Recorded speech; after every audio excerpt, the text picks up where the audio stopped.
Hello friends, स्वागत है आपका हमारे यूट्यूब चैनल कंप्यूटर युग में।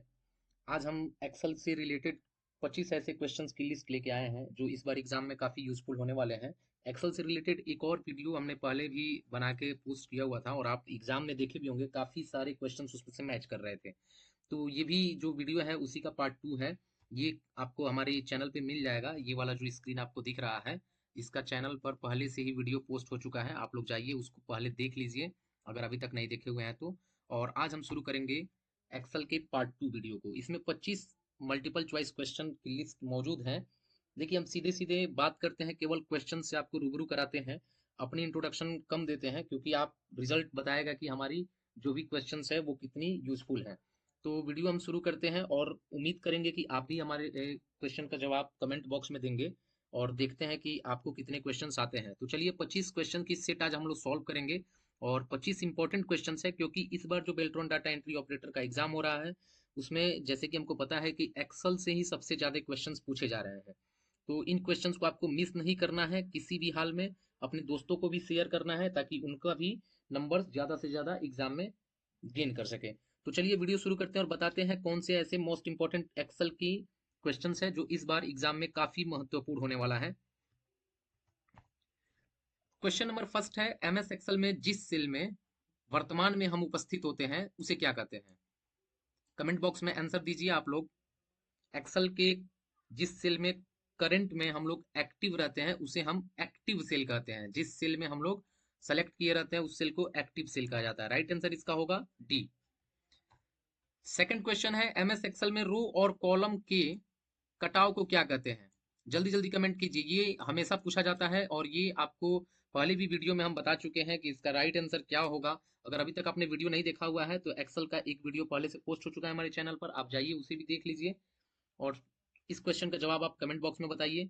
रो और कॉलम के कटाव को क्या कहते हैं? ऑप्शन ए है फाइल, ऑप्शन बी है सीट, ऑप्शन सी है सेल या फिर ऑप्शन डी है इनमें से कोई नहीं। करेक्ट आंसर इसका क्या होगा? करेक्ट आंसर इसका हो जाएगा ऑप्शन सी सेल। सेल को ही रो और कॉलम का कटाव बॉक्स जो बनता है उसे सेल ही कहा जाता है। क्वेश्चन नंबर 3 है, एमएस एक्सेल किस प्रकार का एक प्रोग्राम है? एक्सेल कैसा प्रोग्राम है? ऑप्शन ए दिया हुआ है डाटाबेस प्रोग्राम, ऑप्शन बी है word processing program, option C है स्प्रेडशीट प्रोग्राम या फिर ऑप्शन डी है इनमें से कोई नहीं। आज का ये जो वीडियो होने वाला है ये आप अंत तक जरूर देखें, लास्ट तक देखें, क्योंकि लास्ट में हम एक ऐसा क्वेश्चन रखे हुए हैं जो केवल आप लोगों से पूछने वाले हैं। उसका जवाब आपको देना होगा कमेंट बॉक्स में। तो आप इस वीडियो को लास्ट तक देखें और देखते हैं कि वो कौन सा ऐसा क्वेश्चन है जो हम आपसे पूछने वाले हैं। क्या आपको वो क्वेश्चन का आंसर पता है या नहीं है? राइट आंसर इसका हो जाएगा एक्सेल। सबको पता है स्प्रेडशीट प्रोग्राम है।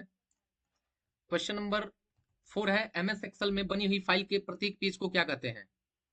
Option A document, option B page, option C worksheet या फिर ऑप्शन डी इनमें से कोई नहीं। एक्सेल में बनी हुई फाइल के पेज को क्या कहते हैं? देखिए, डॉक्यूमेंट तो कहेंगे नहीं क्योंकि डॉक्यूमेंट जो होता है ना वो माइक्रोसॉफ्ट वर्ड में होता है। पेज भी नहीं कहते हम लोग क्या कहते हैं? वर्कशीट कहते हैं। एक्सेल में जो भी फाइल हम बनाते हैं उसे वर्कशीट फाइल कहते हैं। तो इसका राइट आंसर हो जाएगा सी वर्कशीट। क्वेश्चन नंबर 5 है, एक्सेल में किसी रो की अधिकतम ऊंचाई कितनी हो सकती है? रो हाइट पूछा जा रहा है। देखिए, रो हाइट और कॉलम विड्थ दोनों अलग अलग चीजें हैं। रो आपको पता है एक्सेल में 1 2 3 जो होता है ना इसको रो कहते हैं। तो इसकी हाइट जो होती है, ये जो सेल की हाइट अधिकतम कितनी चौड़ा आप कर सकते हैं? सॉरी, हाइट इसकी ऊंचाई, ये जो हाइट होता है ना ऊपर से नीचे तक, ये आप कितना आप बढ़ा सकते हैं मैक्सिमम। राइट आंसर इसका दीजिए। ऑप्शन ए दिया हुआ है 130, ऑप्शन बी दिया है 250, ऑप्शन सी दिया है 300 या फिर ऑप्शन डी दिया है 409। राइट आंसर इसका क्या होगा? रो की हाइट पूछ रहा है, सोच समझ के जवाब दीजिए कमेंट बॉक्स में। राइट आंसर इसका हो जाएगा 409। देखिए, रो की हाइट और कॉलम की विड्थ ये मैक्सिमम आप जरूर याद रख लीजिए। और एक्सेल में वर्कशीट को कितने परसेंट जूम कर सकते हैं, मैक्सिमम और मिनिमम, ये 4 क्वेश्चन में से एक क्वेश्चन हर एक सीबीटी के टेस्ट में हर एक बैच में पूछे जा रहे हैं, तो आप इसको जरूर याद रख लीजिए। बढ़ते हैं नेक्स्ट क्वेश्चन की तरफ। एक्सेल में सेल का एड्रेस कहां पर शो होता है? सेल का एड्रेस कहां शो होता है बताइए, जल्दी जल्दी कमेंट कीजिए, इसका जल्दी जल्दी कमेंट कीजिए, बहुत आसान सवाल पूछ दिया है ये। ऑप्शन ये दिया है स्टेटस बार पर, ये तो बिल्कुल नहीं होगा भाई, स्टेटस बार पर सेल का एड्रेस शो नहीं करता है। ऑप्शन बी दिया है सर्च बार पर, सर्च बार भी नहीं होगा। ऑप्शन सी दिया है नेम बॉक्स या फिर ऑप्शन डी दिया है इनमें से कोई नहीं। इसका राइट आंसर हो जाएगा नेम बॉक्स। नेम बॉक्स में ही जिस एक्टिव सेल पर हम मौजूद होते हैं उस सेल का सेल एड्रेस दिखाता है। और सेल एड्रेस जैसे कि आपको बता देते हैं, अगर आपको नहीं पता है तो सेल एड्रेस जो होता है ना वो सी और आर के फॉर्मेट होता है। सी मीन्स पहले हम लोग कॉलम का नेम रखते हैं और फिर आर मीन्स रो का नाम। जैसे मान लीजिए पहला सेल जो होता है एक्सेल का वो ए वाले कॉलम में होता है और फर्स्ट नंबर रो में होता है, तो इसका जो सेल एड्रेस होगा वो हो जाएगा A1। ऐसा नहीं कि ये 1A नहीं होगा, 1A जो होता है ना ये गलत फॉर्मेट है। राइट फॉर्मेट क्या होगा? A1। तो सेल का एड्रेस जो शो करता है ना वो नेम बॉक्स पर शो करता है, तो करेक्ट आंसर इसका हो जाएगा सी। नेक्स्ट क्वेश्चन की तरफ हम बढ़ते हैं। क्वेश्चन नंबर 6 है, क्वेश्चन नंबर 7 है, एक्सेल में अधिकतम जूम करने की सीमा कितनी होती है? राइट आंसर इसका दीजिए। एक्सेल में मैक्सिमम आप लोग कितना जूम कर सकते हैं? ऑप्शन ए दिया हुआ है 110, ऑप्शन बी दिया है 515, ऑप्शन सी दिया है 400%, या फिर ऑप्शन डी दिया है 750%। करेक्ट आंसर इसका बताइए क्या होगा? जिनको भी पता है उसका राइट आंसर आप दे सकते हैं। राइट आंसर इसका हो जाएगा ऑप्शन सी 400%। क्वेश्चन नंबर 8 है, एमएस एक्सेल में बाय डिफॉल्ट कितनी सीट होती है? ये बहुत आसान सवाल आपको लग रहा है, लेकिन ये आपको 1 नंबर डेफिनेटली देगा, तो इस क्वेश्चन को आप अच्छे से याद कर लीजिए। बाय डिफॉल्ट सीट कितनी होती है? जब भी आप एक्सेल ओपन करते हैं तो एक्सेल में आपको 3 सीट दिखाई देती है, जिसका नाम भी क्रमशः होता है, क्या होता है कमेंट में बताइए। इसका नाम होता है सीट 1, सीट 2, सीट 3। तो 3 बाय डिफॉल्ट सीट आपको एक वर्कबुक में दिखता है। उसके बाद भी हम लोग चाहे तो इंसर्ट कर सकते हैं, लेकिन बाय डिफॉल्ट 3 ही दिखता है। तो राइट आंसर क्या होगा इसका? D3। क्वेश्चन नंबर 9 है, एमएस एक्सेल में सीट का डिफॉल्ट व्यू कौन सा है? जब भी हम लोग एमएस एक्सेल ओपन करते हैं तो सीट बाय डिफॉल्ट किस व्यू में होता है? अब ये इस क्वेश्चन का आंसर अगर आपको जानना होगा तो एक्सेल के व्यू टैब में आपको जाना होगा, और व्यू टैब में सीट का व्यू दिखाई देता है, और सीट के व्यू होते हैं नॉर्मल, पेज लेआउट और पेज ब्रेक प्रीव्यू। ये 3 आपको व्यू दिखाई देते हैं एक्सेल में। तो राइट आंसर इसका क्या हो जाएगा? पहला देखते हैं। पहला दिया है नॉर्मल, दूसरा है फॉर्मेटिंग, तीसरा एडिटिंग और चौथा नॉन। जैसे आपको बताया कि 3 प्रकार के पेज व्यू होते हैं एक्सेल में। एक्सेल में जो सीट व्यू होते हैं, पहला होता है नॉर्मल, दूसरा पेज लेआउट और तीसरा पेज ब्रेक प्रीव्यू। तो इसमें आपको मैच कर रहा है केवल एक नॉर्मल, तो राइट आंसर इसका क्या होगा? नॉर्मल। वैसे भी एक्सेल में जब भी हम लोग बाय डिफॉल्ट कोई फाइल ओपन करते हैं तो नॉर्मल व्यू में ही डिस्प्ले होता है। अगला क्वेश्चन है, एमएस एक्सेल में एवरेज क्या होता है? एवरेज क्या होता है? ऑप्शन ए दिया हुआ है कमांड, बी है फंक्शन, सी फॉर्मूला, या फिर डी ऑल। एवरेज क्या है? काफी ये बहुत अच्छा क्वेश्चन है, आप इसका जवाब ट्राई करिए देने के लिए।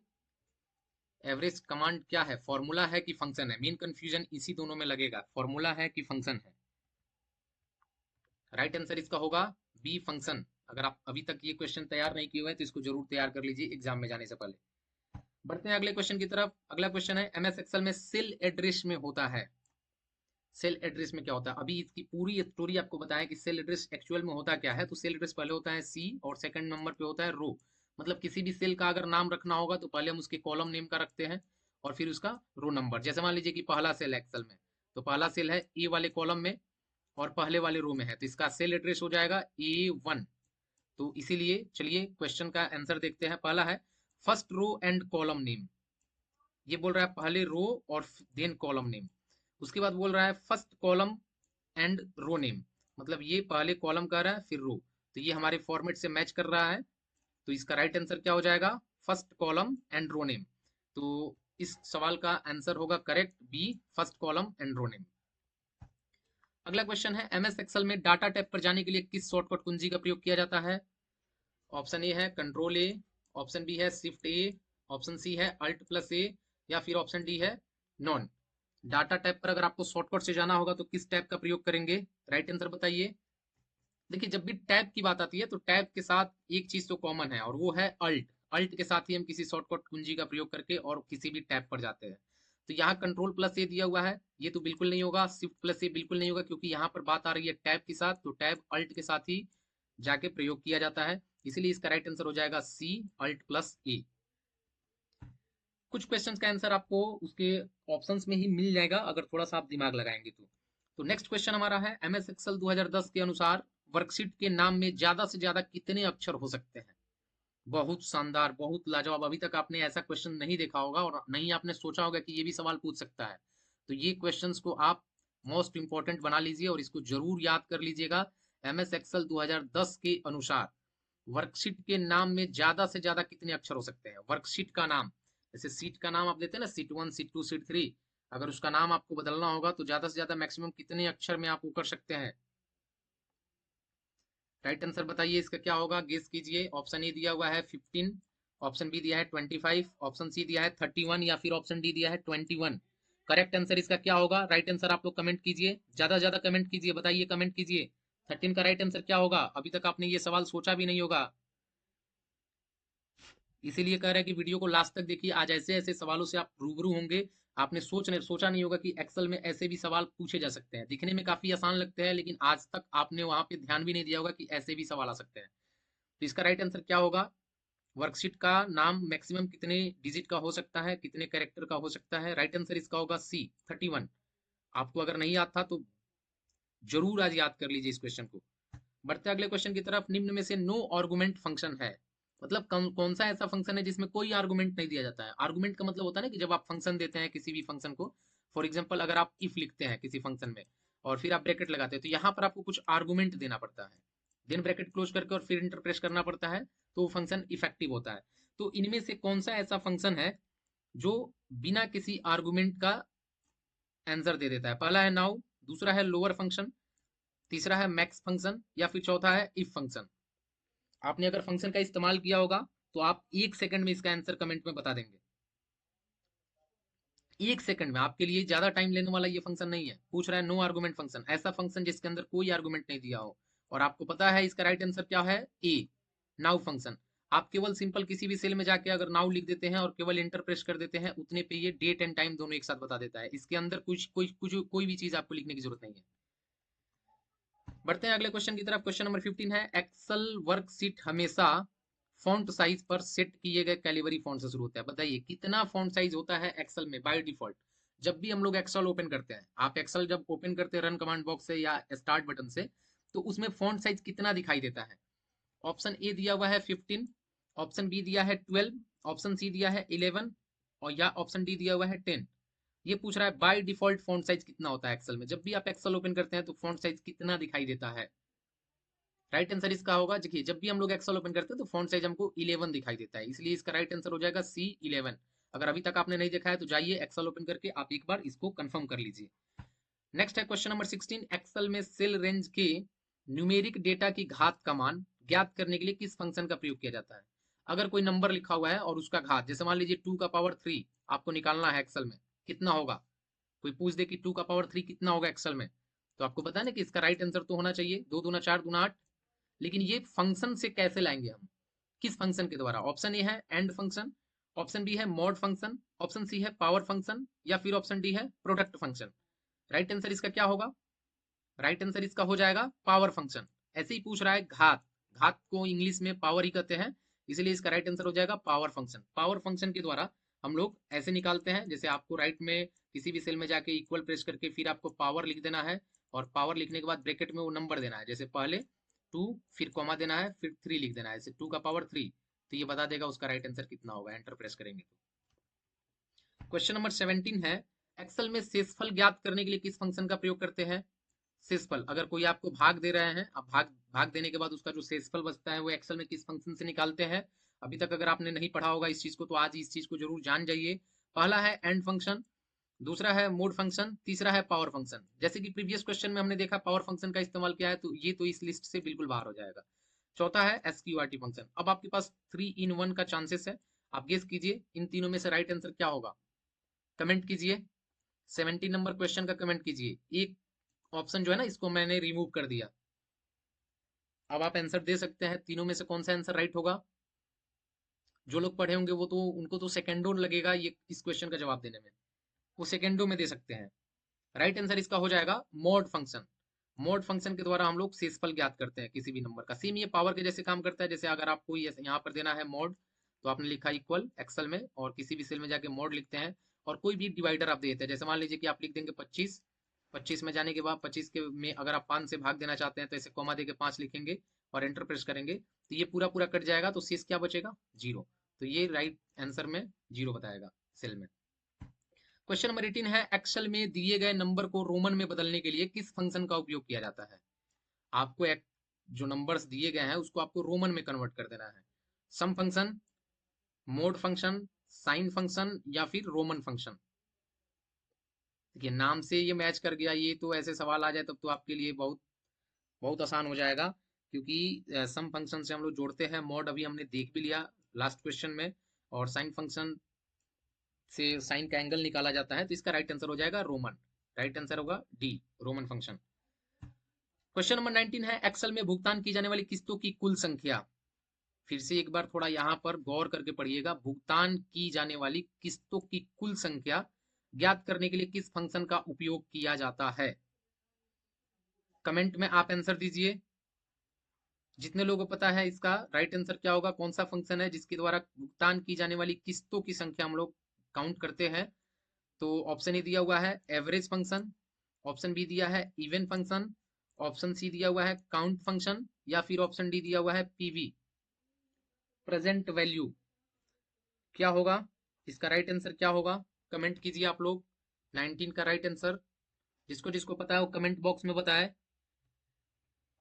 चलिए हम बताते हैं, इसका राइट आंसर हो जाएगा present value, D, PV function.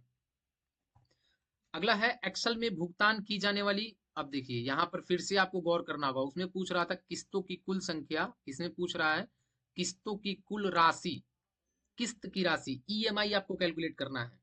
EMI किस फंक्शन के द्वारा आप करेंगे, कौन सा फंक्शन है जिसके द्वारा ईएमआई कैलकुलेट करते हैं। आपको कई बार बता चुके हैं, लास्ट वीडियो में भी हमने बताया हुआ है कि अगर आपको ईएमआई निकालना होगा तो उसके लिए आपको पीएमटी फंक्शन का प्रयोग करना पड़ेगा। पीएमटी, देखिए इस फंक्शन को आप अच्छे से देख लीजिए, आपको कई बार बताया गया है पीएमटी। जब भी ईएमआई की बात आएगी आप बेहिचक पीएमटी फंक्शन का नाम ले सकते हैं। तो ये काफी इंपॉर्टेंट क्वेश्चन भी है, आप इसको जरूर कवर कर लीजिएगा। क्वेश्चन नंबर 21 है, एक्सेल में नया कॉलम इंसर्ट करने के लिए किस शॉर्टकट की का प्रयोग करते हैं। नया कॉलम लाना है, कौन से शॉर्टकट की से आप लाएंगे, आंसर दीजिए कमेंट बॉक्स में, वेट कर रहे हैं आपके आंसर का। पहला है अल्ट प्लस आई प्लस टी, दूसरा है अल्ट प्लस आई प्लस बी, तीसरा है अल्ट प्लस आई प्लस सी, या फिर चौथा है अल्ट प्लस आई प्लस डी। किस फंक्शन के द्वारा आप लेके आएंगे, राइट आंसर बताइए कमेंट बॉक्स में।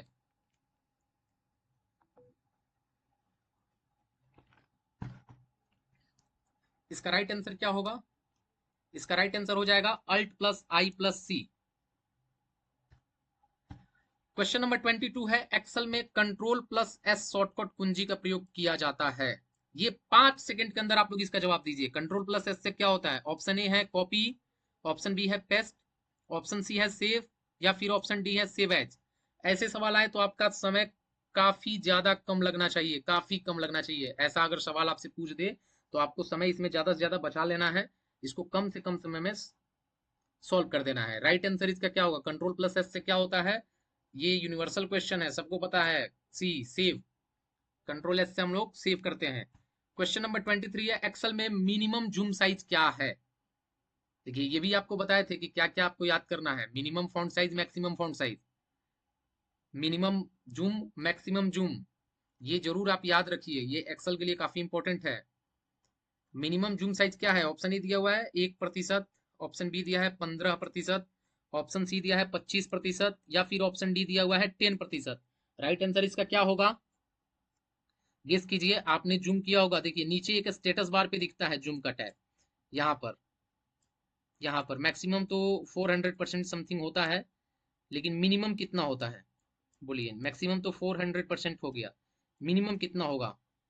ये जो चैनल होता है इसको मिनिमम हम लोग कितना कर सकते हैं, या फिर व्यू टैब में जाके और वहां से भी हम लोग इसको मिनिमम करते हैं, तो कितना मिनिमम आप कर सकते हैं व्यू टैब के द्वारा या फिर स्टेटस बार पर दिए गए ये जूम इन चैनल के द्वारा।